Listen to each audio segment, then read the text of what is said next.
তারা সবাই ভাবলো যে আমাদের গুরুজির কাছে যাওয়া উচিত, কারণ শ্রীকৃষ্ণ তাদের ধর্মগুরু ছিলেন। আর গীতার জ্ঞান দেওয়ার সময় এই কাল তার মধ্যে প্রবেশ করে শ্রীকৃষ্ণের মধ্যে সমস্ত জ্ঞান প্রদান করেছিলেন। তাদের পরস্পরকে লড়াই করে মেরে দিয়েছিলেন। যতক্ষণ পর্যন্ত মহাভারতের সর্বনাশ হয়নি ততক্ষণ শ্রীকৃষ্ণের শরীরে তিনি প্রবেশ করে বিদ্যমান ছিলেন। তার বেরিয়ে যাওয়ার সঙ্গে সঙ্গে শ্রীকৃষ্ণ আগের মতোই হয়ে গেলেন। মহাভারতে এটা প্রমাণ রয়েছে। গীতা প্রেস গোরখপুর থেকে প্রকাশিত মহাভারতের দ্বিতীয় খণ্ডের ভিতরে 667 পৃষ্ঠায় রয়েছে যে অর্জুন পুনরায় যখন শ্রীকৃষ্ণজিকে বললেন যে আপনি এখান থেকে চলে যাচ্ছেন, আর আর আর আমরা বিজয়ী হয়েছি, রাজত্ব প্রাপ্ত হয়েছে, আপনি কিছু সৎসঙ্গ করে যান, আর সেই সৎসঙ্গে সেই জ্ঞান শোনাবেন মহাভারতের সময় আপনি গীতার যে জ্ঞান দিয়েছিলেন।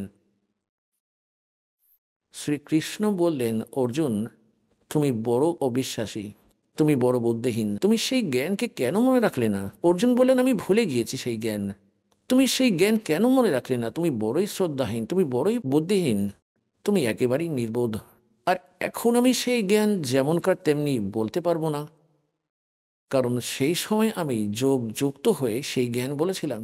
ইনি তো পরে এমন কথা বানিয়ে বলছেন শ্রীকৃষ্ণজি। যেমন এক প্রেত কালুর মধ্যে ঢুকে কথা বলে, পরে সেই আত্মা বলে, জানি না আমি কি বলেছিলাম। অন্য কেউ বলে, আপনি তো এইরকম বলেছিলেন, আপনি এইরকমই বলেছিলেন। তো পরে সে আবার বলতে শুরু করে, আমি এইভাবে বলেছি, আমি এইভাবেই বলেছি। সে কিছুই জানে না। এখন শ্রীকৃষ্ণ বলেন যে আমার মনে নেই, আমি সেই জ্ঞান পুনরায় বলতে পারবো না যেমনকার তেমনি। আর তুমি কেন মনে রাখোনি? তুমি বুদ্ধিহীন।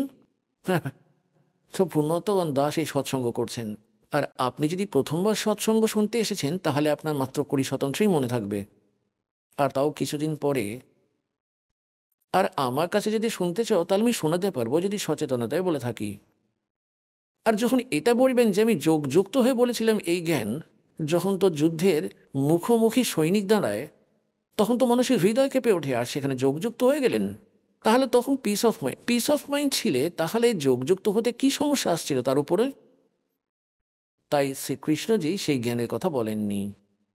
তাহলে এইভাবেই কিন্তু কাল নিজের কর্ম করে থাকে। তারপর যখন শ্রীকৃষ্ণের কাছে পৌঁছালেন পাণ্ডবরা, তখন তিনি শ্রীকৃষ্ণ ছিলেন, কাল ছিলেন না।